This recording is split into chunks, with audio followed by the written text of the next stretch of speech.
News time کے معزز دوستو السلام علیکم۔ روس اور چین نے ہائپرسونک میزائلوں کا رخ بھارت کی جانب کر دیا۔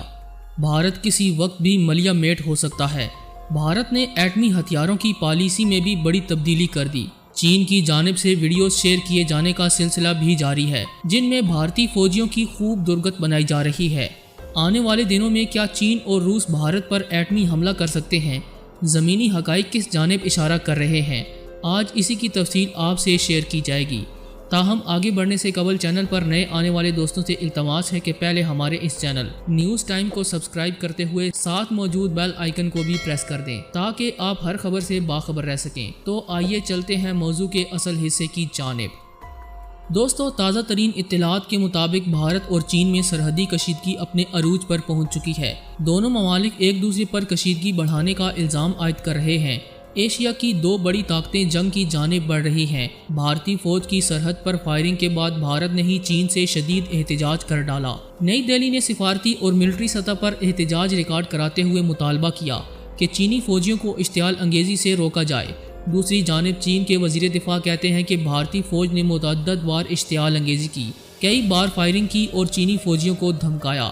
چین کے مطابق بھارتی فوجیوں نے عین اس وقت جارحیت دکھائی جس وقت چینی حکام بھارتی ہم منصب سے مذاکرات کے لیے گئے ہوئے تھے۔ فائرنگ کر کے الزام چین پر لگانے والے بھارتی فوجیوں کو اس وقت ایک بار پھر ہزیمت کا سامنا کرنا پڑا جب چینی فوجیوں نے ان کی درگت بناتے ہوئے انہیں یخ بستہ پانی میں پھینک دیا، جس کی ویڈیو سوشل میڈیا پر وائرل ہو رہی ہیں اور بھارتی فوج کی جگ ہنسائی کا سبب بھی بن رہی ہیں۔ دوسری جانب خبر یہ بھی ہے کہ چین اور روس کے اشتراک سے بننے والے خطرناک ہائپرسونک میزائلز لداخ پہنچا دیے گئے ہیں۔ سینکڑوں کی تعداد میں ہائپرسونک میزائلز بھارت کی تباہی کے لیے چینی سرحد پر پہنچ چکے ہیں، یعنی چین مکمل طور پر بھارت کو بڑی ٹکر دینے کے لیے تیار ہے۔ روسی حکام بار بار بھارت کو خبردار کر رہے ہیں کہ وہ چین کو اشتعال دلانے سے باز رہے، وگرنہ اس کا وجود مٹ سکتا ہے، لیکن بھارت ہے کہ مانتا ہی نہیں۔ معزز خواتین و حضرات، دوسری جانب بھارت خطے کا امن و امان تباہ کرنے پر تل گیا۔ بھارت نے جوہری ہتھیاروں کے استعمال میں پہل نہ کرنے کی پالیسی میں تبدیلی کا عندیہ دے دیا ہے۔ بھارت کی انتہا پسند حکمران جماعت بی جے پی کے عزائم ایک ایک کر کے دنیا کے سامنے کھل رہے ہیں۔ مقبوضہ کشمیر کی صورتحال پر سلامتی کونسل کے اجلاس سے پہلے مودی سرکار دھمکیوں پر اتر آئی اور نیوکلیئر پالیسی میں تبدیلی کا عندیہ دے دیا۔ بھارتی وزیر دفاع راج ناتھ سنگھ نے اپنے ایک ٹویٹ میں لکھا، پوکھران وہ علاقہ ہے جس نے بھارت کو جوہری طاقت بنایا۔ پوکھران اٹل بہاری واجپئی کے جوہری عزم کا عکاس ہے۔ انہوں نے کہا کہ جوہری حملے میں پہل نہ کرنے کے ڈاکٹرائن پر قائم ہے، تاہم مستقبل کا فیصلہ حالات دیکھ کر کریں گے۔ 1974 میں بھارت نے تمام بین الاقوامی قوانین کی دھچیاں بکھیرتے ہوئے ایٹمی دھماکہ کیا اور جوہری دھماکے کو اسمائلنگ بدھا کا نام دیا۔ بھارت کے اس عمل نے جنوبی ایشیا کے امن کو خطرے میں ڈال دیا۔ بھارت کو اس عمل سے باز رہنے کے لیے نیوکلیئر سپلائر گروپ کا 1974 میں قیام عمل میں آیا، تاہم بھارت نے اپنی ہٹ دھرمی جاری رکھی اور بھارت نے 11 اور 13 مئی 1998 میں ایک مرتبہ پھر پوکھران میں 5 ایٹمی دھماکے کیے اور عالمی قوانین کی دھچیاں بکھیر کر رکھ دیں۔ بھارتی وزیر دفاع کے حالیہ بیان کے بعد خطے میں جوہری تصادم کا خطرہ بڑھ چکا ہے۔ راج ناتھ کا یہ اشتعال انگیز بیان خطے کو ایٹمی جنگ کی طرف دھکیل رہا ہے۔ اس بیان سے کشمیر کا نیوکلیئر فلیش پوائنٹ ہونا ثابت ہو گیا ہے۔ ان کا بیان خطرناک، انتہا پسند سوچ اور جوہری جنگ کے خطرے کی طرف اشارہ کر رہا ہے۔ چین اور بھارت کے درمیان جاری تنازع کے دوران یہ بیان دینا یقیناً کسی بڑے خطرے سے کم نہیں۔ یہی وجہ ہے کہ چین بھارت کو 1962 والا سبق یاد دلانے کے لیے تیار بیٹھا ہے۔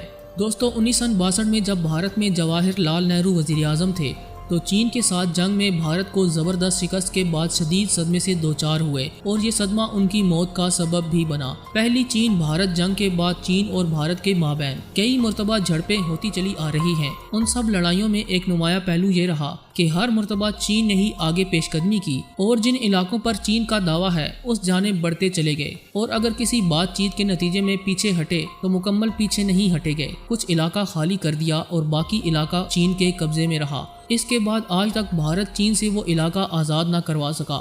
اب بھی کچھ صورتحال ایسی نظر آ رہی ہے کیونکہ چین کے وزیر دفاع نے دو ٹوک انداز میں بھارت کو سمجھا دیا ہے کہ چین عالمی امن کا داعی ہے اور اس کے لیے قدم بھی بڑھاتا ہے، لیکن چین کی سلامتی کے معاملے پر کوئی سمجھوتا نہیں ہو سکتا، نہ ہی چین اپنی سرزمین سے دستبردار ہو سکتا ہے۔ دریں اثنا بھارتی وزیر اقلیتی امور اور اروناچل پردیش سے رکن پارلیمنٹ کیرن نے چین پر الزام عائد کیا کہ اس کی فوج پیپلز لبریشن آرمی نے اروناچل پردیش سے بھارت کے 5 شہری اٹھائے ہیں۔ ان کے بقول کشیدگی کم کرنے کی غرض سے فوجی ہاٹ لائن کو فعال کر دیا گیا اور چین کو پیغام اس کے ذریعے دیا گیا اور چین کے جواب کا انتظار کر رہے ہیں، جبکہ ذرائع کہتے ہیں کہ چین نے بھارت کے شہری اغوا نہیں کیے بلکہ فوجی اور جاسوس گرفتار کیے ہیں۔ بھارت اپنی خفت چھپانے کے لیے فوجیوں کی گرفتاری تسلیم کرنے کی بجائے ان کو بھارتی شہری قرار دے رہا ہے۔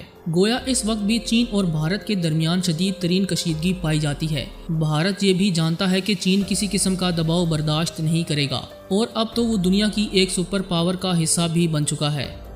دوستو، چینی ہم منصب سے ماسکو میں ملاقات کے بعد بھارتی وزیر دفاع راج ناتھ سنگھ گھر واپس لوٹنے کی بجائے سیدھے ایران چلے گئے، جہاں جا کر انہوں نے ایران کی اعلیٰ شخصیات سے ملاقاتیں کی۔ ایران میں 11 ستمبر کو پارلیمنٹ کے انتخابات ہو رہے ہیں۔ اس موقع پر بھارتی وزیر خارجہ کا وہاں جانا اہمیت کا حامل ہو سکتا ہے۔ بھارتی وزیر دفاع راج ناتھ نے ایران میں کہا کہ بھارت، ایران اور افغانستان مل کر علاقائی اور عالمی امن کے لیے بھرپور کردار ادا کر سکتے ہیں اور افغانستان میں پائیدار امن کی کاوشوں میں تینوں ممالک اہم کردار ادا کر سکتے ہیں۔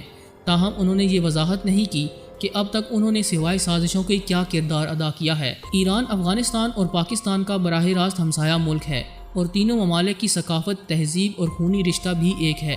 سوال یہ بھی ہے کہ بھارت کی ایران اور افغانستان سے کیا نسبت ہے۔ بہرحال مسئلہ یہ ہے کہ بھارت بڑی تیزی سے چینی سرحد پر خود کو مضبوط کرنے کی کوشش کر رہا ہے اور فرانس سے حال ہی میں خریدے ہوئے رافیل لڑاکا طیارے چین کی سرحد پر تازہ بنے ایئرپورٹ پر پہنچا رہا ہے۔ اس کے باوجود چین ٹیکنالوجی اور فوجی برتری میں بھارت سے کہیں آگے ہے اور کسی طور بھارت چین سے جنگ نہیں جیت سکتا۔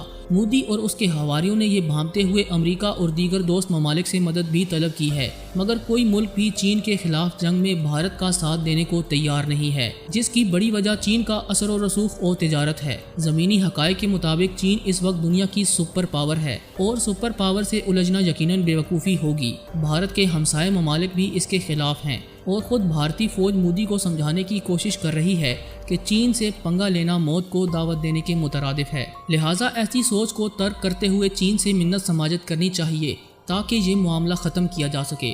ماہرین کہتے ہیں کہ آنے والے دنوں میں مودی چین کی منتیں کرتا ہوا دکھائی دے گا۔ اس ساری صورتحال میں کیا جنگ کے بادل مزید گہرے ہو رہے ہیں؟ آپ کی رائے کیا کہتی ہے؟ ہمیں کمنٹ کر کے اپنی رائے سے آگاہ کیجیے گا، اور اگر آج کی یہ ویڈیو آپ کو پسند آئی ہے تو اسے دوستوں سے شیئر بھی کیجیے گا۔ آج کی ویڈیو میں بس اتنا ہی۔ اگلی ویڈیو تک کے لیے اللہ نگہبان۔